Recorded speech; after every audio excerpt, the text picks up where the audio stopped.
નમસ્કાર, હું છું પ્રિયા અને તમે જોઈ રહ્યા છો જનતા કી જાણકારી ન્યૂઝ। નજર કરીએ આજના સમાચાર ઉપર। રાધનપુર સાંતલપુરમાં પૂરથી હાહાકાર વચ્ચે ગોચનાથ ગામના ધુળાભાઈ બજાણિયા બન્યા દેવદૂત। પોતાના નાના પરિવાર સાથે 250 રાશન કીટો તૈયાર કરી પૂરના પીડિત પરિવારોને પહોંચાડી મદદ। કીટોમાં અનાજ, દાળ, તેલ, બટાકા, ડુંગળી સહિત 1 મહિના સુધી ચાલે એટલી સામગ્રી। સાંતલપુર, રાધનપુર, સમી તાલુકા સહિત વધથી વધુ અન્ય તાલુકાના ગામોમાં પણ ઘર ઘર જઈ સીધું જ વિતરણ। ભારે મુશ્કેલીમાં મુકાયેલા ગ્રામજનોના ચહેરા પર ખુશી અને રાહત છવાઈ। ગામજનો કહ્યું, કપરા સમયમાં ભગવાન બની આવ્યા ધુળાભાઈ। નાના પરિવાર છતાં મોટા દિલથી કરેલા સેવા કાર્યને સર્વત્ર પ્રશંસા। પાટણ જિલ્લામાં સર્વત્ર ચર્ચાનો વિષય, માનવતા હજી જીવંત છે। રિપોર્ટ અનિલ રામાનુજ।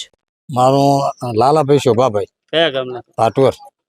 આજે ધુળાભાઈ સેવા કાર્ય કરી રહ્યા છે, કેવું છે? એમને સારું છે। તેમની સેવા પાસે અમને કીધું કે અમને સાથ આલો, તમે ગામડામાં અમુક ગામડામાં ભેળા આવીને તમે સાથ આલાવો, તો અમે એમની સાથે આવ્યા।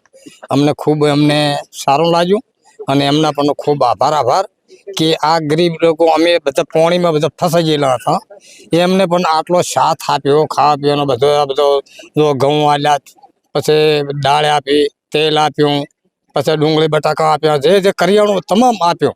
તો ધન્યવાદ ધુળાભાઈને અને એના આભાર। તેમની હારે સેવા આપા। શું નામ છે તમારું? મારું બાબુભાઈ નાથાભાઈ, કયા ગામના છે? ગોચનાથ। ધુળાભાઈ સેવા કાર્ય કરી રહ્યા છે, કેવું લાગ્યું તમને? સારું લાગે।